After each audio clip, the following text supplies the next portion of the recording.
are never alone. You are never alone. Just reach into your heart and Allah is always there. You are never alone. You are never alone.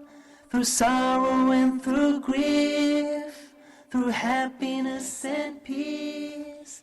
Assalamu alaikum wa rahmatullahi wa barakatuh. New episode in Family Issues. Again, we say Happy New Ramadan, and this is another episode in Ramadan. Hopefully you can have a good month full of worship, full of prayers, full of thanking God, full of supplication, getting nearer and nearer to God and to the very high spiritual condition until the end of the month, because this is the season of getting near by God. All the time, all of us as a family, every member of us, a father, a mother, a son, whatever, all of us are supposed in this month, at least at the end, to get to the nearest point to God in this very high tone, spiritual occasion, which is Ramadan. It's not the matter just of not eating or not drinking, as we know, but the most important that we are paying attention to in this program and in this month is the spiritual condition and how you get nearer to God and to be in a very high degree of connection with God, with the love and all the good feelings, and you feel how poor people feel, how those suffering feel, how the ill people suffer from their diseases, and so on. Actually, by the way, because we are in Ramadan, we chose a very important example to have as a model in order to imitate and to do similar things in behavior.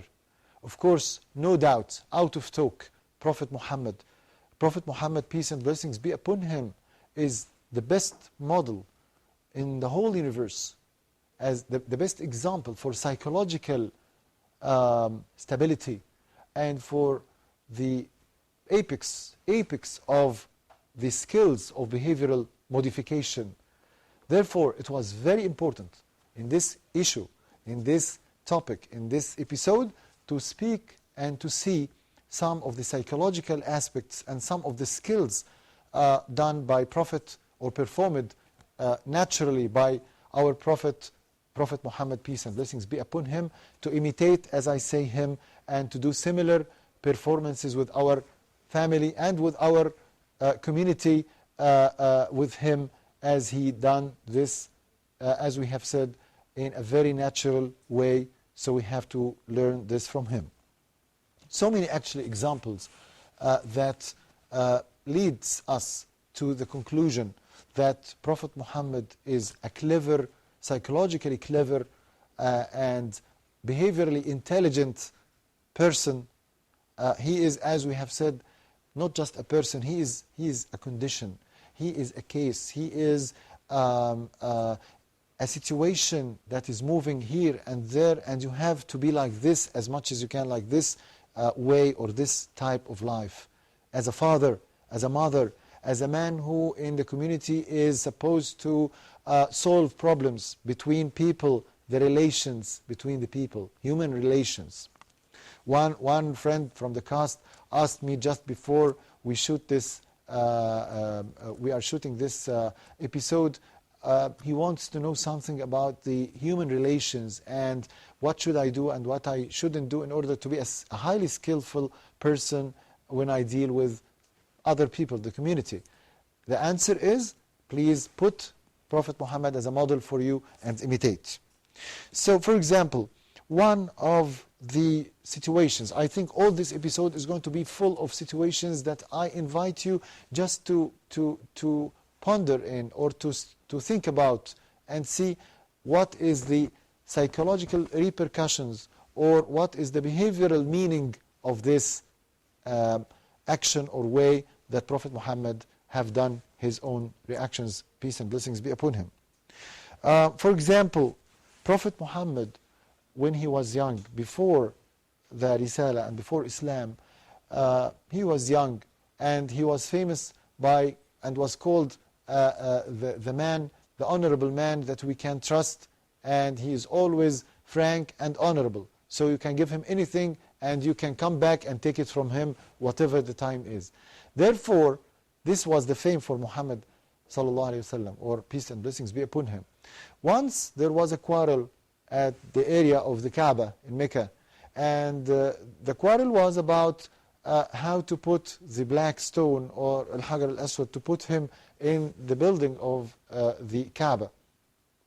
And they at the end said, well, let us have a deal. The first one who comes inside the area of the Kaaba, this is the area where Muslims make their pilgrimage, and this was at the days of Prophet Muhammad, peace and blessings be upon him. The first one who comes, we are going to ask him the question, and he will show us what's the skill or what's the way we can put by the black stone in the Kaaba.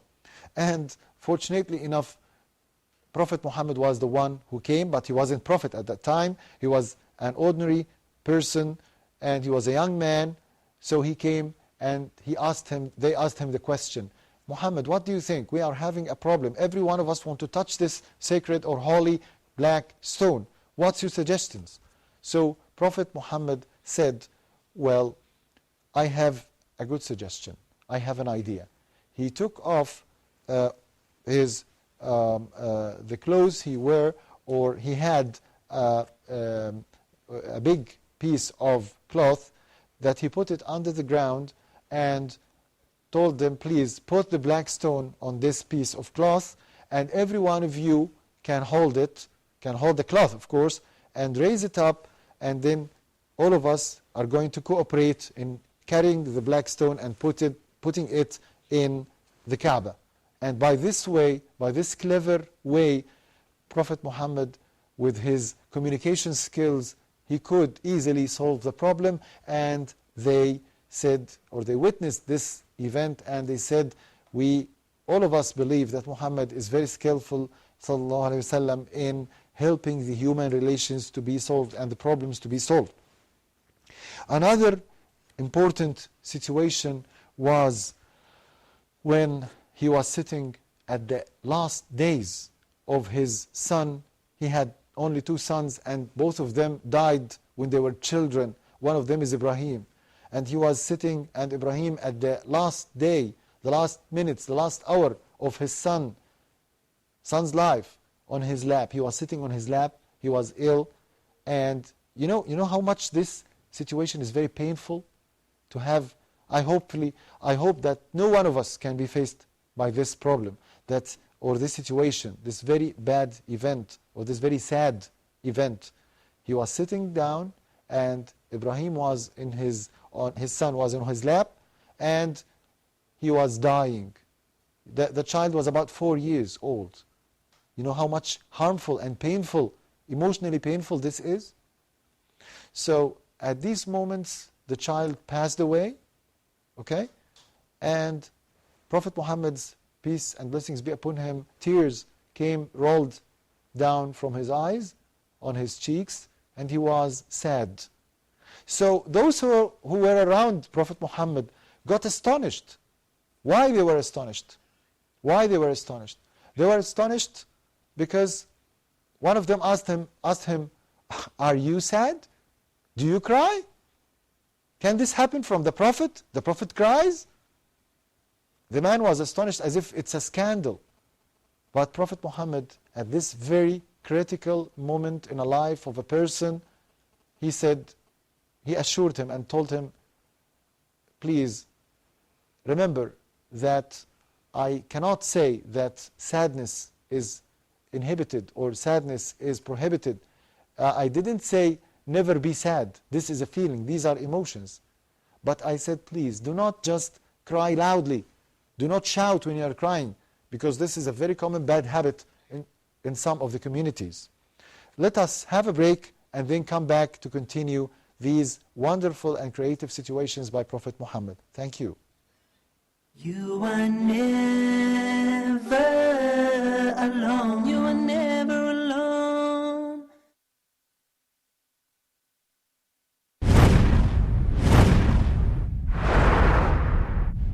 If his salah is accepted, then we will look into his deeds. The rest of his deeds has changed Satan for you in Ramadan. Now the impact of Satan at least is lessened. Now your nafs should be exposed to you. You should know what is wrong with your nafs now. Ramadan is your second chance to get a handle of your nafs and to purify your nafs. Do not waste this opportunity. Two things that you must remove, and these two things must be replaced with the proper things. The likeness of those who spend their money in the cause of Allah is like a seed that grows, ends up with 7 ears. In each ear there is 100. You end up with 700 times than the seed that you placed. How can you repent? Number one, there are 5 conditions for that repentance to be accepted. If you feed someone who is fasting, you will earn the reward of that fasting person, and he will also keep his reward of fasting. In order to accomplish ihsan in Ramadan, you must accomplish it in the area of your dealing with people, in the area of your relationship with Allah subhanahu wa ta'ala, in the area of the ibadat, the acts of worship.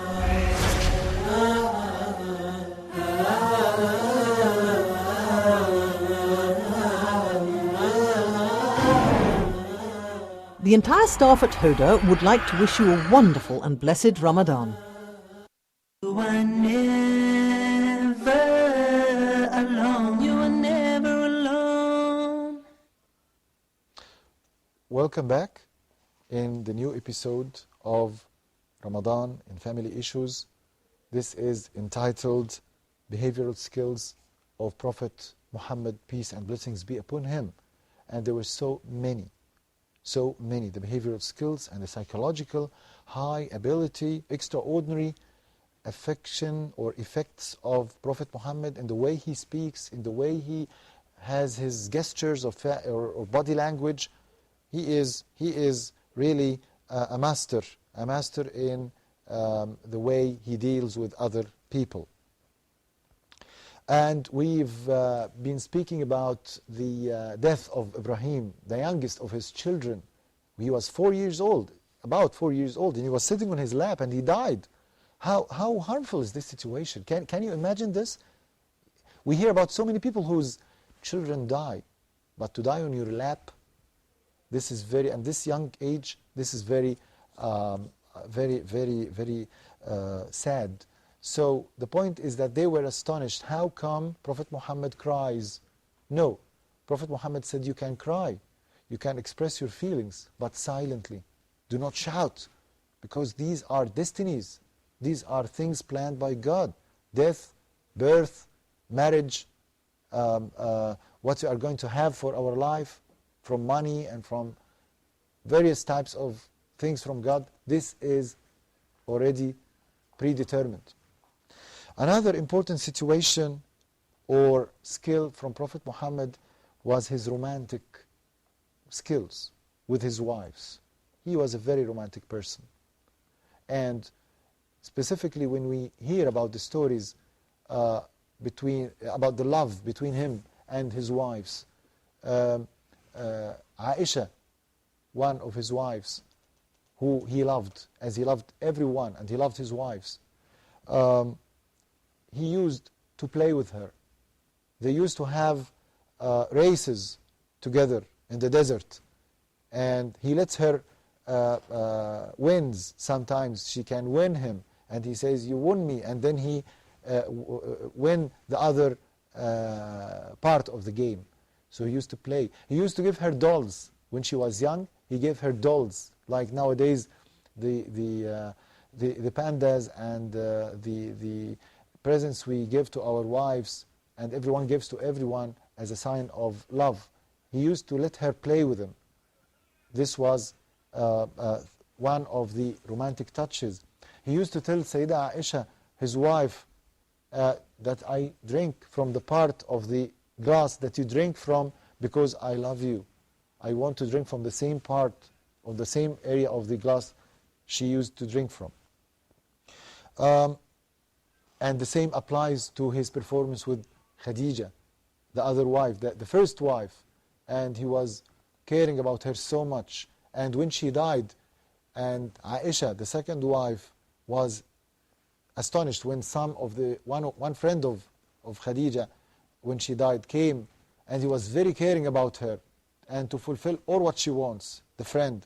But Aisha gave a comment. She said, why you are giving that care? He said, it's very important to know that Khadija was a very intimate person to me. I loved her, and I will be so loyal even after she dies. Also, a very important aspect of the skills. I want you just to see these examples and models by Prophet Muhammad's performance, psychological and behavior, and imitate. Once, at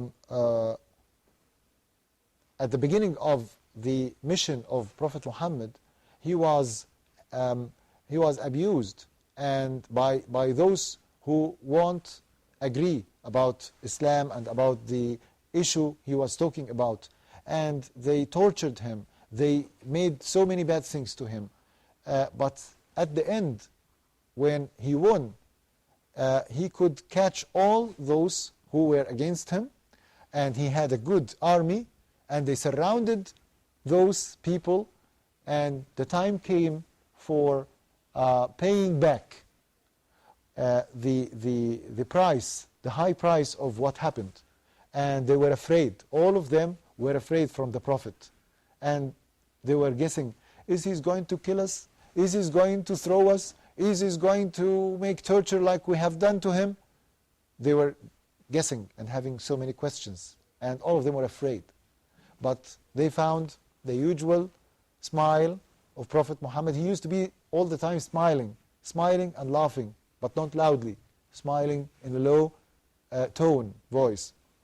So he smiled and said, at the beginning, he saw them psychologically confused, and he said, well, what do you think I'm going to do?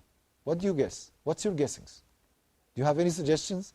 They said, well, you are a kind person, and your father was a kind person, and all your family were kind. So we expect that you are kind too. He said, well, never mind. Every one of you is free and you can go away. They were astonished. How come? I want you just to put yourself in this situation. If you were driving your car and you were not having the license, for example, okay? And you're in the highway, and all of a sudden you find someone, policeman, putting his hand, telling you, stop, please, give me your license, your car driving license, or your license of the car. What is your feeling in this case? Or you are going to pay tax, to pay penalty, and they are going to put you in the jail.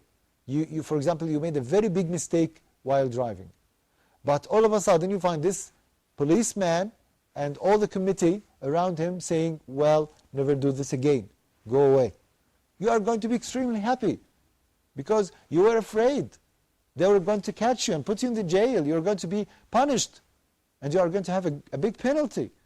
But they forgave you and let you go away. This is what Prophet Muhammad used to teach us. Peace and blessings be upon him. Try to be like him.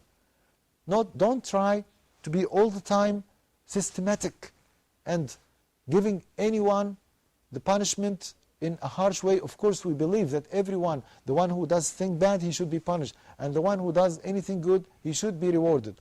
But at the same time, we, the Muslims, and all those, I think, in the Eastern world, believe in mercy.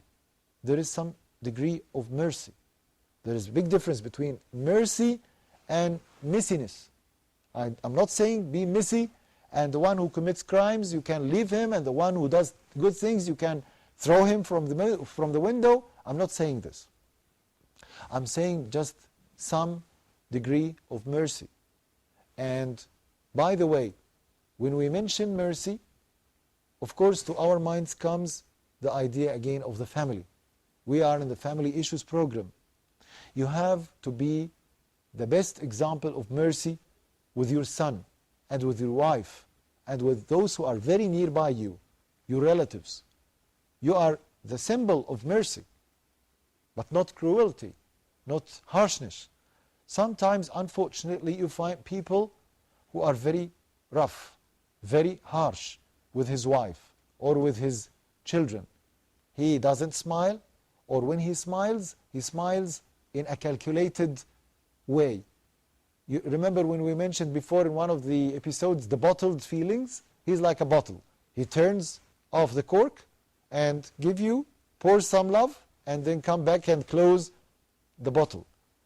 This way, of course, makes children raise in an atmosphere, a calculated love atmosphere. Putting in your mind that love is the only thing that cannot be calculated. So this is a very bad performance by a father or a mother. Sources of love. How come you are not merciful? One of the verses in Quran says, if you didn't be flexible and merciful with those around you, and you became rough-hearted and harsh, they are going to leave you and go away. Don't you see this happens every now and then? Again, the verse says, if you didn't be flexible and you are loving and caring, and you became rough-hearted, wax-faced, having a mask, then everyone around you, from those who love you, is going to go away, and you're going to lose everything. So please, express your love by the face, by the touch, by the word. Be expressive. Train yourself. If you can't, train yourself. Specifically if you are a father.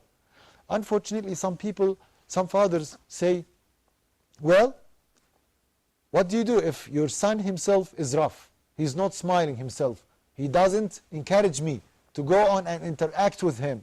Well, but the other one is interacting and loving. Don't you see him? Look at the smile. Okay. The limbic system, or the system of emotions in the brain of that child, the active one, is active, working. But the other child's limbic system, this is the system in the central nervous system, responsible for emotions, responsible for fear, responsible for love, responsible for giving gestures and body language that means I love you, is not working well. But still, you can train him, and you can charge this system or this limbic system in order to make the child more skillful in the way of communication. So you don't leave the one who is not smiling and go to the smiling one. It's the opposite. You understand me in what I say? Another skill. We are going here and there between the skills of Prophet Muhammad from the psychological aspect and from the behavioral aspect. You know, Prophet Muhammad's behaviors, all of them were dictated from the Holy Quran. As his wife, Aisha, said, he was like a book, moving, the Quran book, moving here and there on the ground. All the time he is doing, if you want to know how Prophet Muhammad dealt with anyone, just read the Quran. It's the notebook that you can read and know how Prophet Muhammad was behaving. About the control of anger and furiousness, Prophet Muhammad, as any one of us, sometimes used to be angry. But the size of the anger and the reaction of the anger, the size of the reaction was controllable. This is the difference. All of us get angry. All of us feel fearful. All of us feel anxious. But the degree is very important, the amount, because this differentiates you from a normal person to an abnormal person. The difference between an ill person, for example, one with an anxiety disorder, or obsessive compulsive disorder, or with depression, or with whatever symptom, is the amount. All of us feel fearful sometimes. All of us feel anxious about our results and about our sons when they are away from us for a long time. All of us feel afraid when we see something dangerous. It's the healthy degree of feeling. If someone very dear to you and very near to you dies, you feel sad. And this sadness is also having a normal size. If it increases in the amount, it's like temperature. It's like temperature. The normal temperature of a human being is between 36.5 to 37.5 degrees centigrade. Above this or below that is abnormal. The same thing applies to the feelings. Extreme feelings, high or low feelings are abnormal. So you have to train yourself. This is what Prophet Muhammad told us. Train yourself to control your anger. This is what they call nowadays the management of anger. Courses all around about communication skills and about management or anger management skills.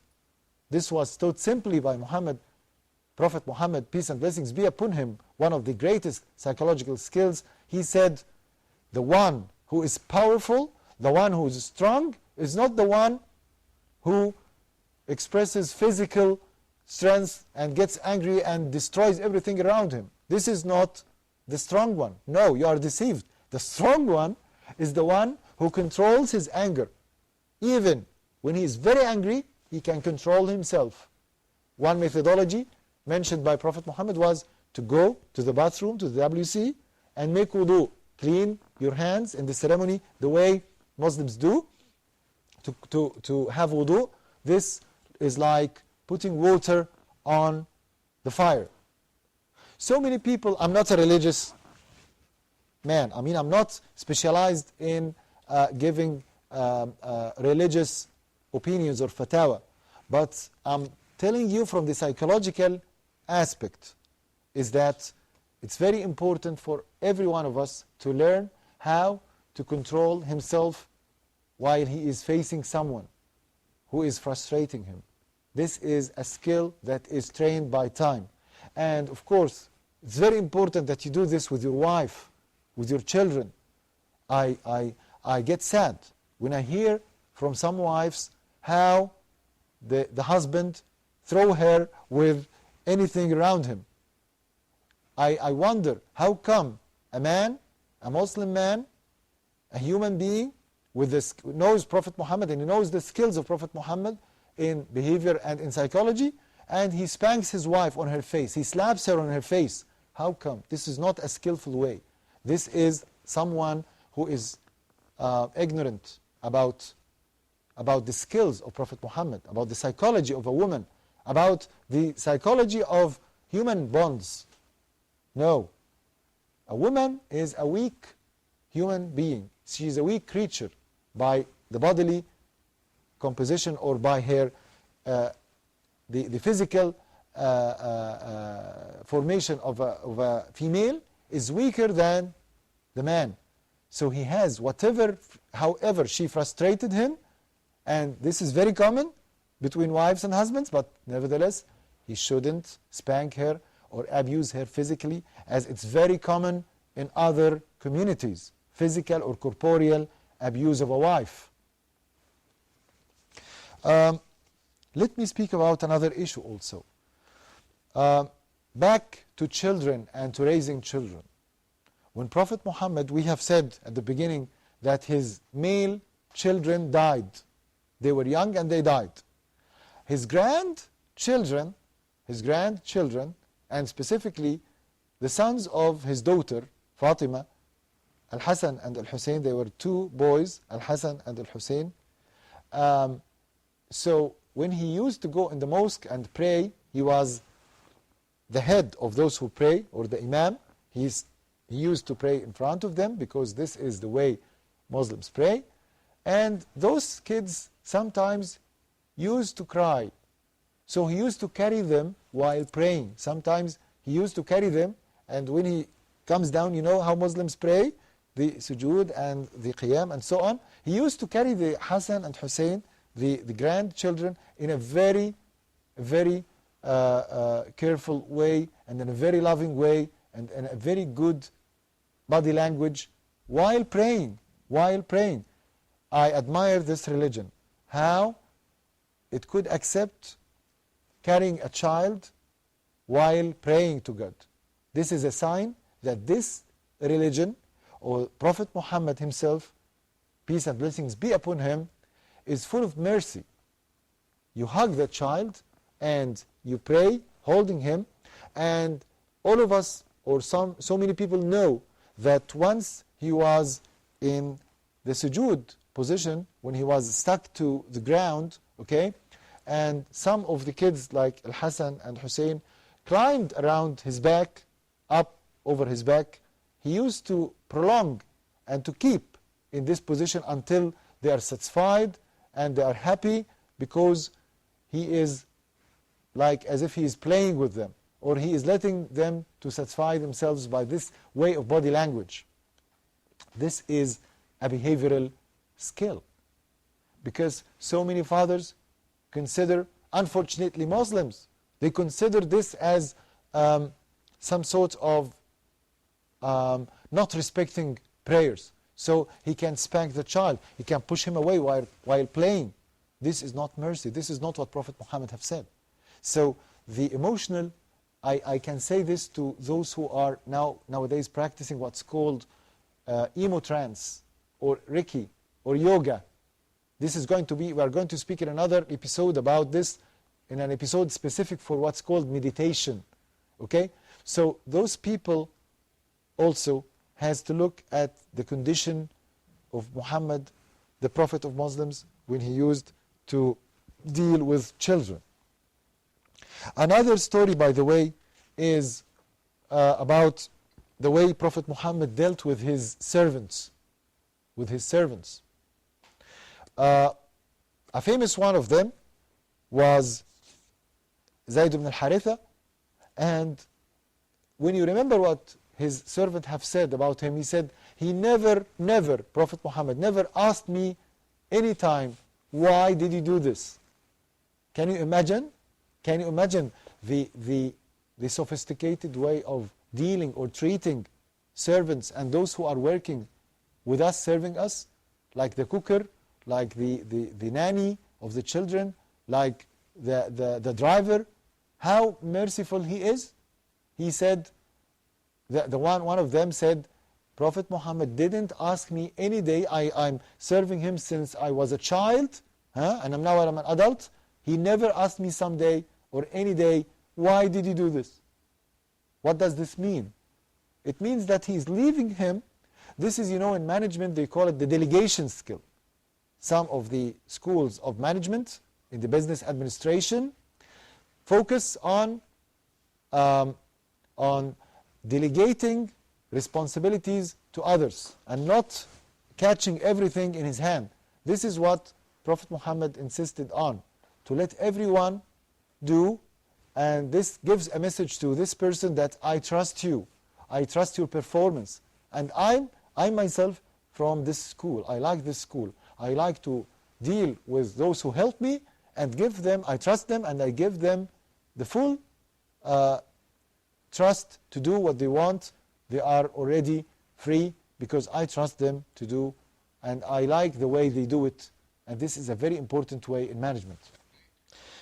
And therefore, also to take from what Prophet Muhammad, peace and blessings be upon him, from the skills, Prophet Muhammad, as I've said before, was famous of smiling. All the time he used to smile. He used not to laugh all the time, but to smile to everyone. He was famous by his very common smile. He only was angry, you know why, when he was angry?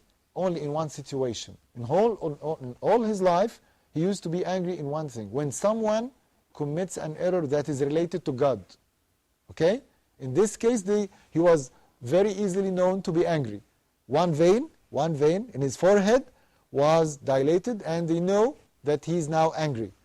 And this was never to anything that is related to human beings. This was, for example, someone who is doing something bad towards God or towards prayer or something related to religion. Let's go for a break and come back to continue all the skills of Prophet Muhammad in psychology and behavior. You are never alone. You are never alone.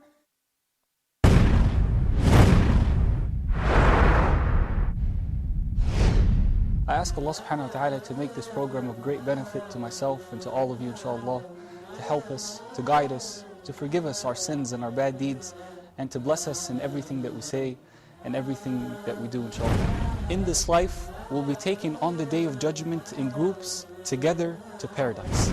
But came down an ayah from Allah subhanahu wa ta'ala, where Allah subhanahu wa ta'ala says, وَإِذَا سَأَلَكَ عِبَادِي عَنِّي فَإِنِّي قَرِيبٌ أُجِيبُ دَعْوَةَ الدَّاعِ إِذَا دَعَانِ. We didn't make tawbah to Allah subhanahu wa ta'ala right after we sin. See, all of us sin. That's a fact of life. As the Prophet Muhammad sallallahu alayhi wa sallam says, كُلُّ ابْنِ آدَمَ خَطَّاءٌ وَخَيْرُ الْخَطَّائِينَ التَّوَّابُونَ. All son of Adam are sinners. But the best of those wrongdoers and the best of those sinners are those who repent to Allah subhanahu wa ta'ala. The fact is, my dear brothers and sisters, we don't thank Allah subhanahu wa ta'ala enough. We don't thank Allah subhanahu wa ta'ala enough. As Allah subhanahu wa ta'ala says in the Holy Quran, وَقَلِيلٌ مِنْ عِبَادِيَ الشَّكُورِ. And only a few of my servants are thankful.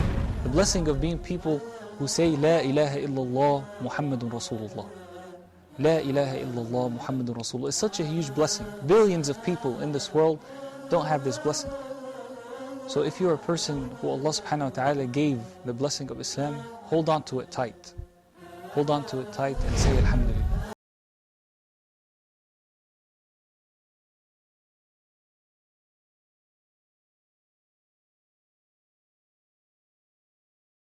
The entire staff at Huda would like to wish you a wonderful and blessed Ramadan. You are never alone. You are never alone. Welcome back in the episode of the behavioral skills of Prophet Muhammad, peace and blessings be upon him. Again, I congratulate you for Ramadan days, these happy days. Do not leave these days without getting nearer and nearer to God, and to do all what you think you can do in the spiritual aspect of life more than in the materialistic or the financial way. Everyone can pay, of course, money, can do anything that helps people to smile and to get in their good and the best conditions of their psychology, because this program is interested in the psychological skills and to put people in a good and calm and easy way.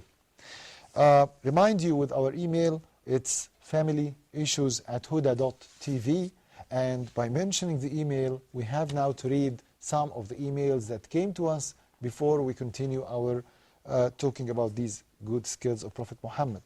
Peace and blessings be upon him. For example, we have one from Hafsa. She says, what should I do with my sensitive and nervous girl who suffers from bedwetting until she gets older? Well, 2 points were mentioned in this email, the sensitivity of the girl and the bedwetting. I don't know what's the age of the girl, but anyway, from the medical point of view, from 3 to 5 years, this is the ideal age to train the child for potty training, or to go to the bathroom or to the WC and pee. But before this and after this, I doubt that this might have an affection on the psychology of the child. And as this girl, I think the daughter of Hafsa, is sensitive, so I advise her not to press on the child, and let her, even if she wets herself, before 3 years or after 5 years. After 5 years, we can seek medical advice. But those who are urged so much and anxious about training their children to control potty training and things like this, are advised to be patient and not to spank the children at all, because this is something physiological, something configurational, the size and the thickness of the muscle of the urinary bladder from medical aspect of view. So do not press on the children. And there is something called, the coordination between the central nervous system and the contraction and the orifices or the openings of the urinary pathway. So it's something like, you are pairing the programming of the central nervous system and the speed of having the electric impulses and the habit of going to the bathroom. It takes sometimes, it's like what they call the nervous language setting or something like this, or programming. So until this happens, please do not shout at the child for this reason, do not spank her, and you can just encourage her if she doesn't make herself wet or she doesn't micturate at unideal times. And when she does, you can reward her, and you can every day take her to the bathroom in certain periods in order to train her to do this in regular ways in order to make some sort of training for the urinary bladder. If she refused, you can tell her in a good way, in a playful way, until she responds to you. Another email from Farid. Farid is from Qatar. He says, I suffer from the discrimination of my parents who favor my younger brother to me. I do not want to be undutiful to my mom and papa, but they harshly deal or treat me.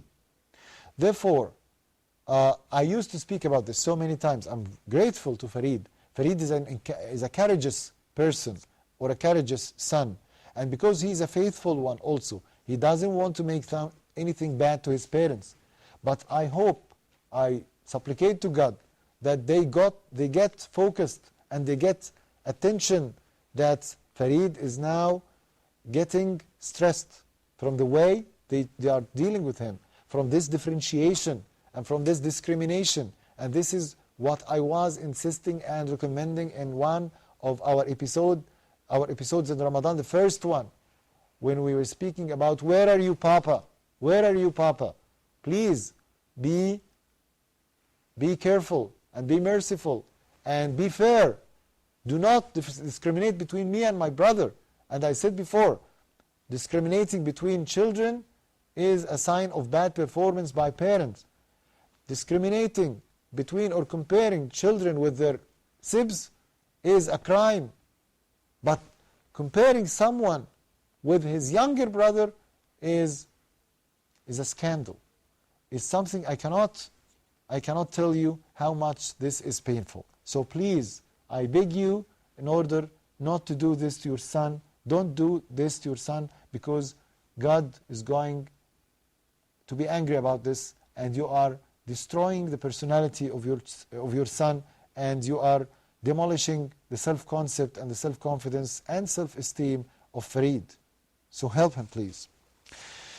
Before I go to another email, let me again come to some situations, and some of the situations that prove the skill, the high skill of communication ability and the way used by Prophet Muhammad, peace and blessings be upon him, in different situations. How did he deal with people?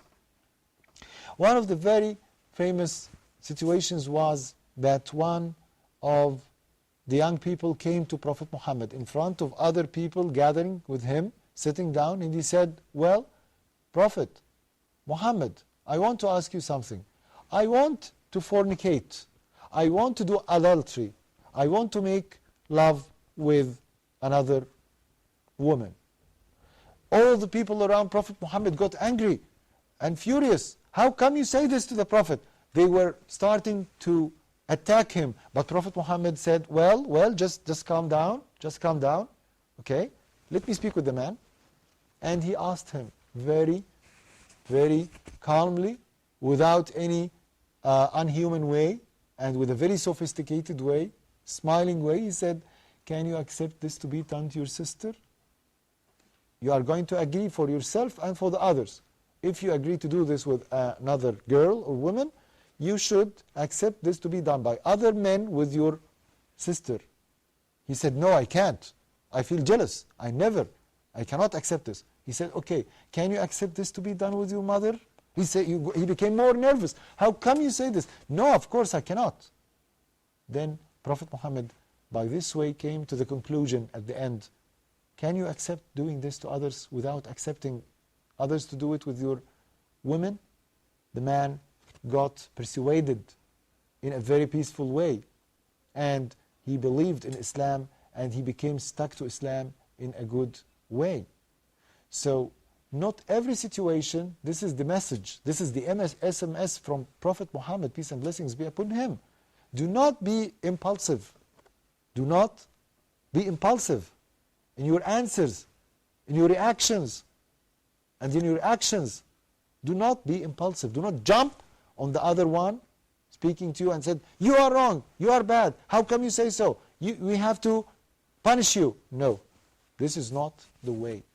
This is the message from Prophet Muhammad. Be calm and do not be aggressive or impulsive, and try to put yourself in the shoes of the other and speak to him by his logic. Another situation that proves the skills, the great skills of the greatest man in the world, Prophet Muhammad, peace and blessings be upon him. One woman was kidding with her child, and she tried to get a date, fruit, to the child. She was asking her to come, but the girl was not accepting this. She was playing and she was distracted, and the mother wanted her, for example, to change for her or something. She said, come my baby, come here, but the girl didn't come. So she said, well, I'm going to give you a piece of date. I'm going to give you a very delicious date, fruit. But she wasn't holding any date in her hand. So Prophet Muhammad was attending this scene. He said to the mother, well, you know, if she came and you didn't give her the date, two things are going to happen. This is going to be, from the standpoint of heaven, God, it's a lie.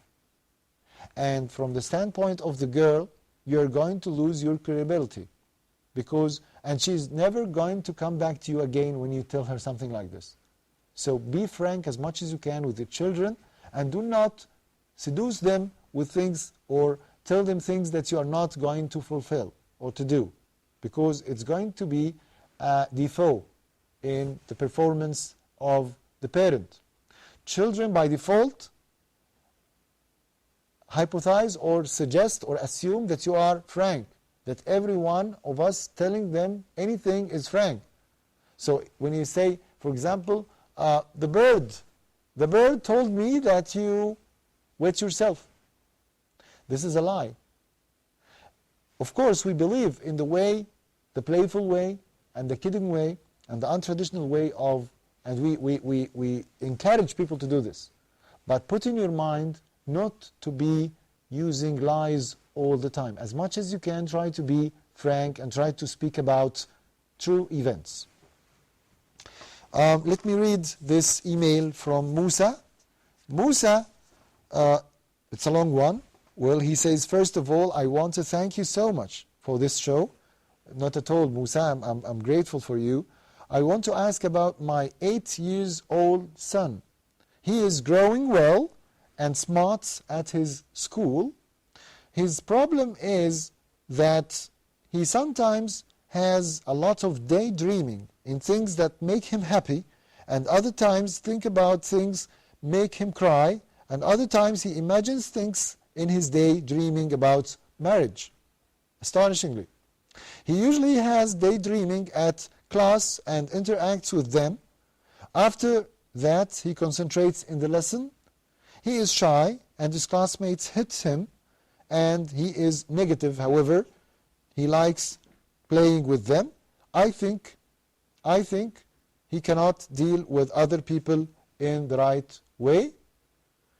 When he was born, he suffered from spasm. Okay, away from what he suffered from before, this daydreaming is one of the very common things that happens in children who are distracted or not attentive well in their classes, but this doesn't mean that his intelligence is bad.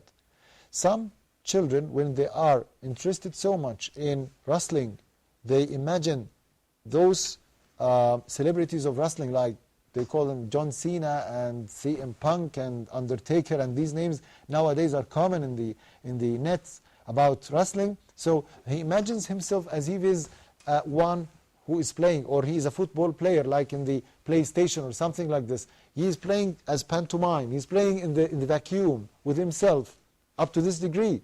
Even the marriage, he is thinking that he is a bride, there is a bride and the groom and so on. I think that we came to the end of our episode, And I wanted to tell you so many things about the skills, but I think that unfortunately we came to the end, so maybe we're going to complete it in the next episode. Happy Ramadan, and we are going to see you in the next episode, inshallah. So thank you very much. Assalamu alaikum wa rahmatullahi wa barakatuh. You are never alone. You are never alone. Through sorrow and through grief, through happiness and peace, you are never alone. So now, as you long for your past, prepare for your future, but knowing nothing's gonna last. You see, this life is but a road, a straight and narrow path to our final abode. So travel well, O Muslim, and paradise will be your home. And always remember that you are never alone.